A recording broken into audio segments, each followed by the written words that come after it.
Waste management जो भी वो जो अस्पतालों की समीक्षा हुई, मेडिकल कॉलेज की समीक्षा हुई और फिर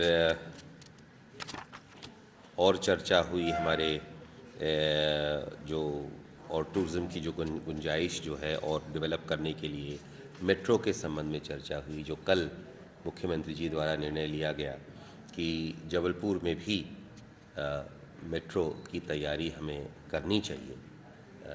ये ऐसा नहीं है कि इसी साल लगेगा या नेक्स्ट ईयर लगेगा, क्योंकि इसमें समय लगता है, लेकिन तैयारी हमें, जैसे हम भोपाल और इंदौर में तैयारी कर रहे हैं, तो मुख्यमंत्री जी ने निर्णय लिया कि हमें जबलपुर में भी तैयारी करनी है। तो आज उसकी चर्चा हुई और कलेक्टर को कहा गया कि वो एक प्रारंभिक अलाइनमेंट तय करे, जिससे अलाइनमेंट ऐसी होनी चाहिए जो कि ज़्यादा कॉम्प्लिकेटेड ना हो, सीधे लाइंस होनी चाहिए, क्योंकि मेट्रो यहाँ वहाँ टर्न्स नहीं हो सकते हैं। फिर अधिक से अधिक लोगों को फ़ायदा हो और कम से कम भूमि का के अधिग्रहण की आवश्यकता हो। ये दो बिंदु मन में रख करके, और उसकी लंबाई, कुल लंबाई, चाहे वो एक एक्सिस हो या एक या दो एक्सिस हो, कुल लंबाई 50 किलोमीटर से ज़्यादा कम से कम प्रथम फेज़ में नहीं होना चाहिए, नहीं तो फिर बहुत एक्सपेंसिव हो जाएगा।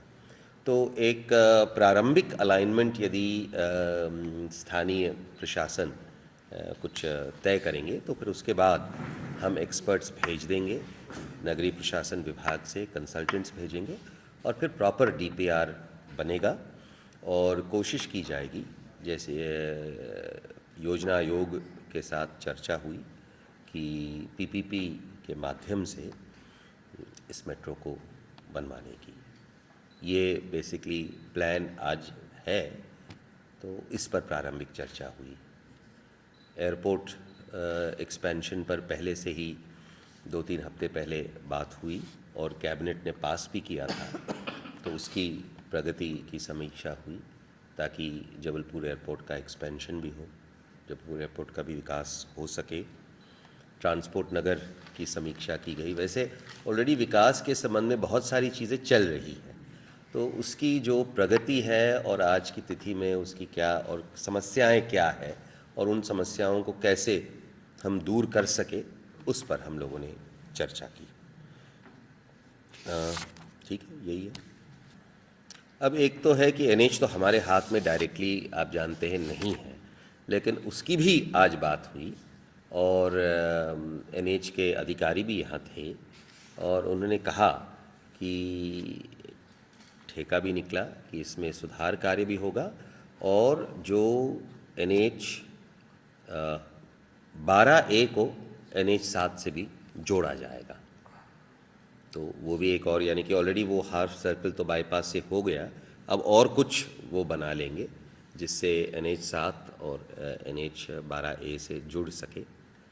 एक और प्रस्ताव ये आया है कि शहर के अंदर जो सड़कें हैं विभिन्न एजेंसियों के अधीनस्थ है, जैसे कि PWD की कुछ सड़कें हैं, NVDA की भी कुछ सड़कें हैं, तो ये बैठक में तय हुआ कि ये बेहतर होगा कि नगर निगम सीमा के अंतर्गत जितनी भी सड़कें आती हैं यथासंभव ये सब नगर निगम को दे दी जाए, ताकि एक सेंटर ही हो और उसका प्रॉपरली इसका संधारण भी किया जा सके, इसका विकास भी हो।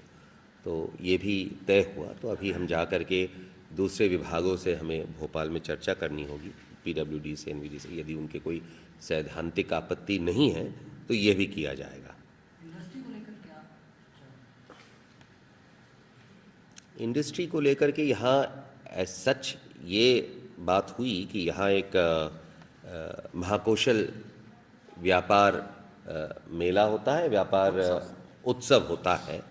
ये बहुत ही सॉर्ट ऑफ छोटे स्तर पर होता है। तो ये आइडिया आया यहाँ आज कि जिस तरह ग्वालियर में ग्वालियर व्यापार मेला होता है उस स्तर पर, या कम से कम लगभग उस स्तर पर हम इसका भी आयोजन यहाँ करें। एक प्रॉपर ट्रेड फेयर हो, केवल एक उत्सव 2 दिन या 3 दिन का ना हो, कम से कम 8-10 दिन का हो और इसमें काफ़ी इंडस्ट्रीज़ प्लस व्यापारियों का जो है पार्टिसिपेशन होना चाहिए। लोगों को प्रोत्साहित करना है कि आप डिस्काउंट्स दें, जैसे कि वहाँ भी देते हैं। तो धीरे धीरे वो भी एक trade fair, Gwalior trade fair के स्तर पर ये विकसित हो सके। इंडस्ट्री से मेरा मतलब था ये जो आंकड़ा है हमारे पास जो तमाम सेक्टर्स बचे हुए जिनमें अभी डेवलपमेंट नहीं माइंडेड, उस पर चर्चा हुई। एक आपके कुछ इंडस्ट्रियल एस्टेट से आधारताल में, रांझी में, तो इसमें शायद दोनों मिलाकर के 500 कुछ यूनिट्स हैं, जिनमें से आधे यूनिट्स आइडल पड़े हैं। तो उन सबको नोटिसेस गए हैं और GMDIC को निर्देशित किया गया है कि वो सुनवाई का मौका यदि नहीं दिया है तो दें, और यदि दिया है तो आदेश इमीडिएटली पारित करें नियमों के अंतर्गत, जिससे यदि वो यूनिट्स नहीं चला रहे हैं तो फिर उनके लीज भी कैंसिल करें और दूसरों को दें। जहां प्रॉपरली ऑल इंडस्ट्रीज़ चलाने के लिए तैयार है उनको हम आवंटित करेंगे। ये कोई एक बेसिक प्रॉब्लम नहीं है, अलग अलग प्रॉब्लम्स हैं, और प्रॉब्लम्स केवल जबलपुर में नहीं है, प्रॉब्लम्स भोपाल में भी है, इंदौर में है, हर जगह प्रॉब्लम्स है। टाइम का टाइम हो गया, हमें निकलना है। क्योंकि शहर में क्या है कि शहर में बहुत सारी एजेंसीज है और स्वाभाविक भी है, होंगे भी एजेंसीज, तो उसमें समन्वय की आवश्यकता होती है। लेकिन कुछ ऐसी चीज़ें हैं जो कि स्थानीय समन्वय से सॉल्व भी नहीं हो पाते, कुछ चीज़ें हैं जो कि स्थानीय समन्वय से सॉल्व हो पाते हैं और जो कलेक्टर और कमिश्नर सॉल्व करते हैं। कुछ चीज़ें हैं जो हमें मंत्रालय स्तर पर भी सॉल्व करना होगा, इसीलिए मैं बैठक में आया हूं, और जो मंत्रालय स्तर पर जो करना है मैं अवश्य कर लूँगा। जी।